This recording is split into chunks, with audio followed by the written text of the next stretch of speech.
Alors, tes troupes sont en difficulté?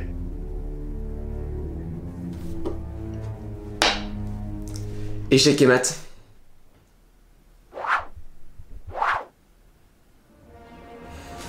C'était sans compter sur la puissance du dragon! Ah ouais? Sauf que j'avais préparé mes balistes en prévision. Catapulte! Catapulte! Les gars! Sinon, le résultat, on le tire au dé.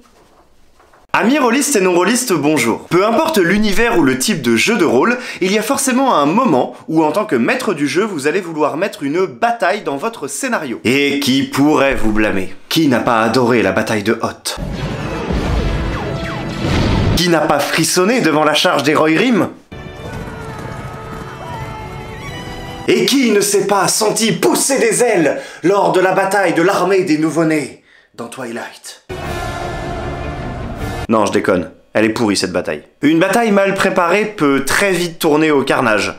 Et je ne parle pas du résultat de la bataille, mais bien de son déroulement. Voici donc quelques conseils, astuces, tips et inspirations pour apprendre à gérer une bataille après le générique.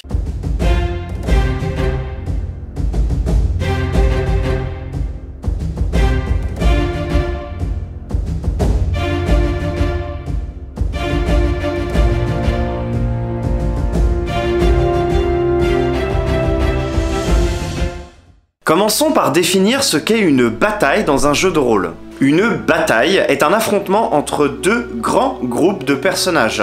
C'est un événement qui, de par son ampleur, demande beaucoup de préparation de la part du MJ et qu'il ne faut pas utiliser à la légère puisqu'il ne faut pas le confondre avec une simple escarmouche ou un combat classique. Selon moi, une bataille peut avoir deux grandes utilités scénaristiques. Premièrement, elle peut servir de point de départ pour une aventure. En effet, si vos joueurs vivent une petite vie peinard dans leur village, une bonne bataille, dont ils réchappent vivants, évidemment, est un excellent moyen de souder un groupe autour de causes communes. La survie, d'abord, mais également la mise en place d'une résistance ou même la préparation à une contre-attaque. Deuxièmement, une bataille permet de clôturer un acte, voire une campagne. Puisqu'en général, un arc scénaristique se termine par une avancée importante dans les objectifs des joueurs, il nécessite souvent un affrontement capital, impliquant plusieurs parties, et donc créer une bataille. Cela ne veut pas forcément dire que lors de ce dénouement, les joueurs doivent absolument participer à la bataille,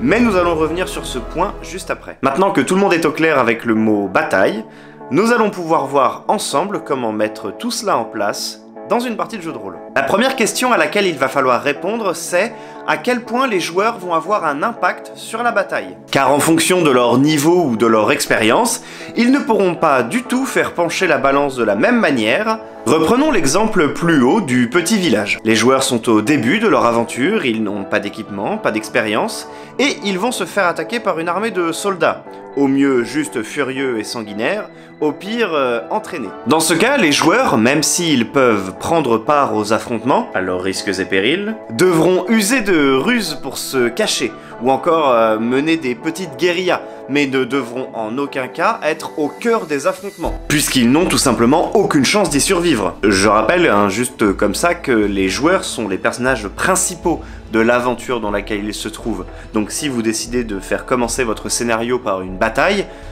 évitez de les faire mourir day one. En revanche, si ce sont des héros avec déjà pas mal de bouteilles derrière eux, ils vont pouvoir mener le combat au cœur de l'affrontement, usant de charisme pour galvaniser leurs alliés ou d'intimidation pour faire peur aux troupes adverses.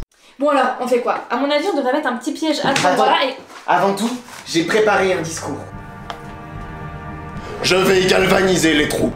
Eh ben, tu me fais un jet de charisme, s'il te plaît?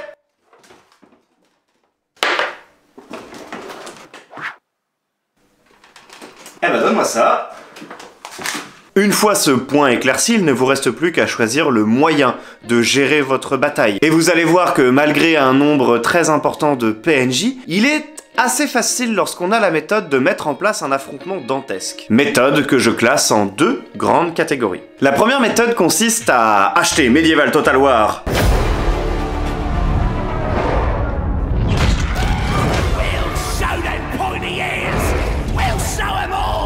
Non, plus sérieusement, il est tout à fait possible d'adapter et de transposer des règles de wargame déjà très connues telles que Age of Sigmar ou Warhammer 40 000 pour ne citer que les plus connus. Pour transposer à l'univers du jeu de rôle, on pourrait par exemple définir qu'une armée de 1000 soldats puissent être divisés en 10 escouades de 100 soldats. Il ne vous reste plus alors qu'à faire des fiches de personnages simplifiées, comme si chaque escouade représentait un PNJ, avec ses caractéristiques, ses spécialités et tout ce qui va avec. Vous pourrez alors transmettre toutes les escouades qui sont alliées aux joueurs à ces derniers, afin qu'ils en prennent le contrôle, et vous pourrez vous-même, en tant que maître du jeu, contrôler leurs adversaires. Sans compter que si les personnages sont déjà des héros, il sera assez facile, grâce à cette méthode, de prendre en compte les éventuels bonus des escouades que les personnages joueurs intégreront au cours de la bataille.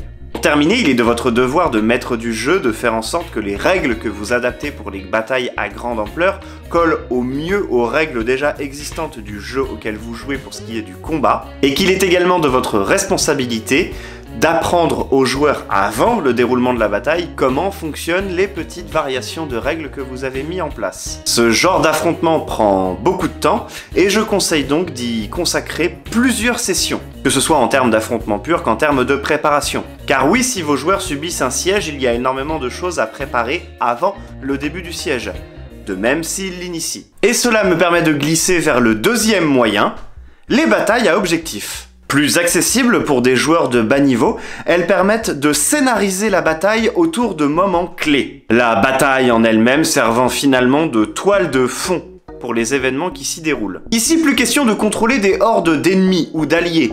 Les joueurs se composeront en escouades de choc qui auront des objectifs très précis à remplir qu'ils se définiront eux-mêmes ou que vous leur conseillerez en tant que maître du jeu. Ces fameux objectifs peuvent être très nombreux et très différents, et voici éventuellement quelques exemples.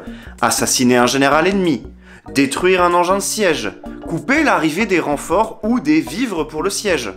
Mais on peut également envisager des objectifs qui sont beaucoup plus longs à mettre en place et qui vont avoir un impact sur le plus long terme, comme par exemple un accord diplomatique permettant d'acquérir de nouveaux alliés pour la bataille. Ou encore l'élaboration d'un rituel magique permettant de faire pencher la balance en votre faveur. Vous pouvez même pousser le délire encore plus loin en séparant les joueurs, chacun étant à la tête de son petit groupe d'escouades de choc, afin que ces derniers puissent mettre en valeur le meilleur de leurs compétences pour l'objectif qu'ils sélectionneront. Si vous voulez conserver une issue incertaine à la bataille, vous pouvez aussi mettre en place un système de points. Chaque objectif accompli par les joueurs permet de gagner un certain nombre de points lorsque vous décidez que la bataille prend fin. En fonction du nombre de points capitalisés par vos joueurs, l'issue de la bataille sera différente. L'avantage avec cette technique, c'est qu'il y a moins besoin d'adapter les règles de combat, puisqu'il n'y aura pas d'affrontement à grande échelle, comme dans la première méthode. J'aimerais faire quand même une petite précision concernant les groupes de joueurs qui se séparent. Sachez que laisser vos joueurs se séparer peut avoir effectivement un côté tactique très intéressant, mais peut parfois avoir des conséquences dramatiques dans une partie, notamment si un joueur échoue dans son objectif et qu'il se fait capturer par les adversaires par exemple. Admettons que l'ennemi batte en retraite et qu'il emporte ses prisonniers avec lui, évidemment les joueurs vont vouloir sauver leurs camarades. Mais quid du coup du personnage qui est prisonnier et donc du joueur qui ne pourra pas l'interpréter pendant que ses autres camarades vont s'en occuper. En gros, vous allez avoir un joueur autour de la table qui ne va pas participer à son propre sauvetage et qui du coup va peut-être passer une voire deux sessions à pas faire grand chose en fait. Bref, c'est une situation qu'il faut envisager lorsque votre groupe de joueurs se sépare, mais je pense que ça fera l'objet d'une future vidéo. En attendant, il ne me reste plus qu'à vous souhaiter de bonnes batailles épiques, et je vous dis à très bientôt dans le cercle des maîtres du jeu.